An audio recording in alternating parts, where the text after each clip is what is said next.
Hello and welcome back, goats, to the BigBluePurple channel. The Manderville weapons and the process of earning them has been a hotly debated topic in the 14 community lately. Some think it's nice that the grind has been made easier, while others believe the entire expansion is a complete flop because of this one quest. Today I wanted to give my take on the matter, given that a large portion of this channel's growth came from Relic-related videos and guides, Eureka especially. Keep in mind this is going to be coming from the perspective of someone who is far from bored with this game. I only started playing around 2 years back and I still have tons of content to catch up on from years ago, Relic weapons included. That being said, I still don't like the Manderville weapons or how the quest is being designed, and I want to talk about that. First of all, to just quickly catch you up on the situation if you somehow haven't heard, Yoshi P has essentially confirmed in an interview that the Manderville weapon steps will largely remain the same going forward. This doesn't necessarily guarantee that every step will just be tomes, but I think it's pretty safe to assume that every step will just be tomes. So what's the problem with tomes? You can earn them in pretty much any way you like, and progress the relic whenever you want to, so that's great, right? Well, not quite, unless expert roulettes are your idea of fun. This essentially just reduces the relic grind to spamming hunt trains because there is nothing in this game that gives close to a comparable amount of tomes as hunt trains do for the time required. Especially with the ability to world hop and stuff, you can hit so many hunt trains in so little time and just bang out these relics one after another. Unless you want to spend your tomes on something else. If you're somebody who likes making some gil or you just craft and gather in general, you probably hate the fact that these relics are tomes. I know I do, because there's so much shit in this game for crafting recipes that cost tomes, and those crafting materials also sell for good gil on the market board if you don't plan to use them yourself. No other relic grind in the game conflicted like that with another part of the game. You might think, well, what about the Heavensward relic? You have to spend so many poetics to get that. But at the same time, right? The Heavensward relics give you a ton of different options on how to go about getting them, you know? Like, you can grind the Alexander raids to get the unidentifiable items, you can spend hunt seals or whatever. There's so many different ways to go about completing each of the Heavensward steps, whereas with this new relic, there's literally only one way to do it, and it's literally just tomes. I feel like it also just takes out that sense of satisfaction and, like, personal, like, fuck yeah, I got my own relic weapon now, like, I finished off this grind. When you finish a Eureka weapon or a fucking Zodiac weapon, man, those take forever, and you feel like you earned it by the time you get it. If the Manderville weapons just continue to be tomes like this, I feel like there is zero sense of satisfaction for earning these. It's like, yep, I did my hunt trains and I spent my tomes on meteorites. Cool.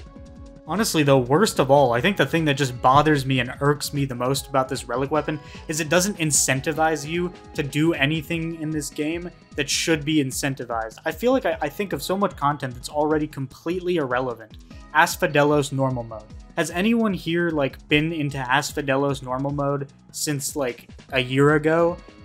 Incentivize it. Give us a reason to go back and do that for, like, a relic grind or something. What about the level 90 and 80 normal trials? There's, like, no reason to ever do those again outside of your first completion. I'm not even one of those people who's, like, super pressed about the fact that there's no Eureka or Bajra content this time, because there doesn't need to be every single expansion. I think it's fine that they couldn't do it this time. I just wonder why the hell they wouldn't incentivize other content then to make this worth doing. Because as it stands, like, the two ways you go about getting tomes in this game are hunt trains if you're trying to be efficient, or expert and 90 dungeons if you hate yourself.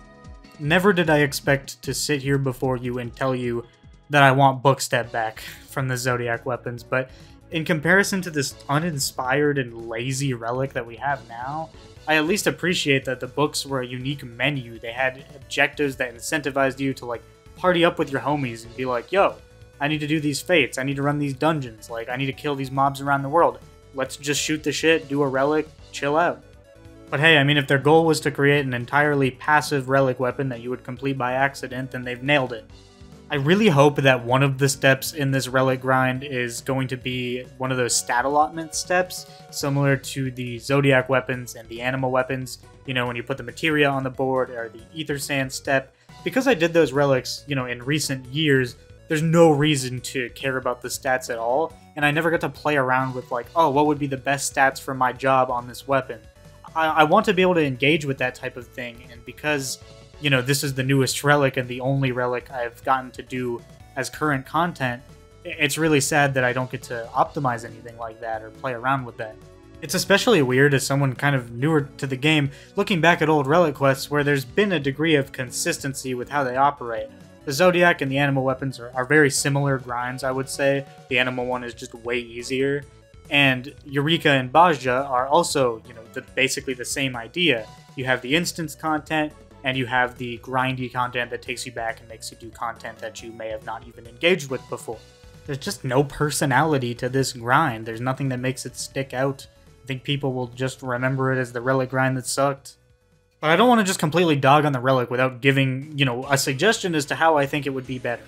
So personally, I would want to incentivize the Pandemonium raids and the Eden raids, because as it is now, there's no reason to do normal Eden or normal like Asphodelos Pandemonium, right? There's literally nothing to gain from that unless you've never done them before. I'd also like to see Extreme Trials incentivized as like a quicker method of progressing the relic to incentivize maybe some more people to try a bit of the harder content, because Extremes are more casual than people may think. And it would be kind of a fun way to get people in there, like, oh, I could do my relic way faster if I just tried this extreme content. And you could be farming your mounts at the same time while doing something else, so you're not just pointlessly bashing your head into a 1% drop rate. When it comes to tomes, like, you can't really simultaneously grind tomes and do something else, because if you want to get them through roulettes, you need to be level 90, so you literally gain nothing but tomes. Which once again leads back to why hunt trains are really the only way you should be farming this, because hunt trains give you materia, and materia sells for some good fucking money for barely any effort.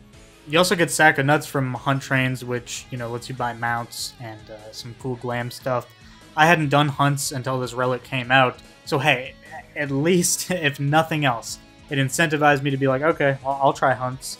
And I also wanted to, you know, stock up on 9 materia before the patch, because goddamn, we're gonna make some money off that. The other thing I want to clarify is I really don't think it's bad that you can progress this relic with tomes. I think that should be an option. I just also think they should be incentivizing the content that nobody does, because there's no reason not to, and they have nothing to lose and everything to gain by doing so. Like the Evilise raids or the Near raids, two like really fun 24-man series in my opinion. Like, why not give us a reason to go back into that? That would do nothing but benefit the game. It would help with queue times for newer players, because I know as it stands now for like Orban Monastery and like those types of raids, you have to wait a long time to find a fucking group. Like, they're not ran very often, and sometimes you'll see like 20-30 minute queue times on them. Why wouldn't they use the relic weapon grind to solve these kind of issues if they don't want to create a new zone and they don't want to put like a ton of effort into making like this elaborate grind? That's fine. Just give us a couple options of what to do and give us a reason to do content that's already in the game. The other thing I'm seeing that is completely missing the point is people like, man, Square Enix is appealing to casuals, they're ruining this game. No, they're doing the exact opposite. They're not appealing to casuals with this relic weapon, and let me explain why. If you don't do Savage, and you don't do Ultimate, and you're not into that shit, the endgame content for a casual player is the relic grind. My go-to content, man, at the end of this game, before I got into raiding and stuff, because I was really intimidated by it at first, I was obsessed with doing these relic grinds. I got like 4 or 5 Zodiac weapons, and a ton of animal weapons, and then, you know, I went on to do Eureka later as well. So the way I see it is that this relic has failed to appeal to hardcore players and appeal to casual players, and it's just kind of in this weird middle ground where, like, some people are glad they don't have to put any work into this relic, whereas I feel like the vast majority of people are upset that the relic is so uninspired and lazy. Also, like, what about Criterion and Variant dungeons? Like, they totally, completely missed the freest opportunity in the world to incentivize doing that content, because as it stands now, there's no reason to do Criterion more than once.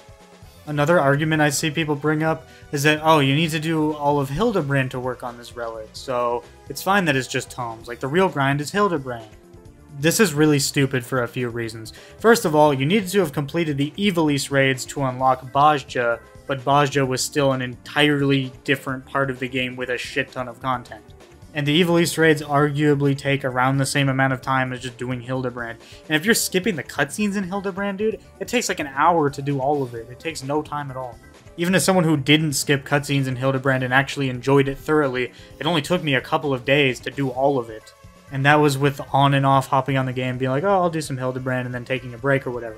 It's also left me kind of disappointed that I won't really get to make a Manderville weapon experience video because there is no Manderville weapon experience. It's just tomes. And those are some of my favorite videos to make on this channel. I love going over the relic grinds and giving my thoughts on them and just breaking down what it's like to earn each relic. This is my Manderville weapon experience video. It's just me complaining that it sucks. I also see some people bringing up the like Yoshi P quote where he's like, oh, if you're bored, play other games. And it's like completely neglecting the entire point of this whole thing. People aren't saying they're bored with the game. They're saying that this relic weapon grind is ass and it's not fun, it's not interesting, and it just pales in comparison to the 4 grinds that came before it. But I'm really not sure like how everyone feels about this. Maybe the vast majority of people just do prefer the fact that they don't have to work for this relic and they can just kind of finish it passively in the background. I specifically wanted to kind of start a discussion about this on this channel because I feel like a lot of you guys who are subscribed here are here because of my relic weapon videos, right? And so I feel like many of us probably feel the same way about it, and I'm just kind of curious how everyone is feeling about this relic. Are you glad that it takes no effort and you just kind of finish it? Or do you miss having some involved content to just do something? But yeah, that's my unorganized thoughts, I guess, on how I'm feeling about this relic weapon grind currently, or the lack thereof. Please share your own thoughts in the comments below on how you feel about this relic weapon grind. I'm curious to know kind of what the vast majority of people are feeling here. If you're someone who likes this step and the way this is designed, let me know why. I'm interested in hearing the other perspective as well here. In some other news for the channel, if you're someone who found this channel because of my initial ultimate rating video, I have good news for you. I'm very, very close to getting this T clear. I would say maybe 4 or 5 more days should be enough to close this out. It is Party Finder, that's why I say 4 or 5 more days. Even though I personally feel clear ready now, you know how it goes. But hey, if you're subscribed for ultimate content, look forward to that. I'm so excited to get this T clear and talk about that raid because it is fucking sick. Anyways, thanks for tuning in to this video. Remember to drop a like, but only if you did, and subscribe to the BigBluePurple channel if you're not already. Now get out there and do Eureka because it is way more fun than this relic grind.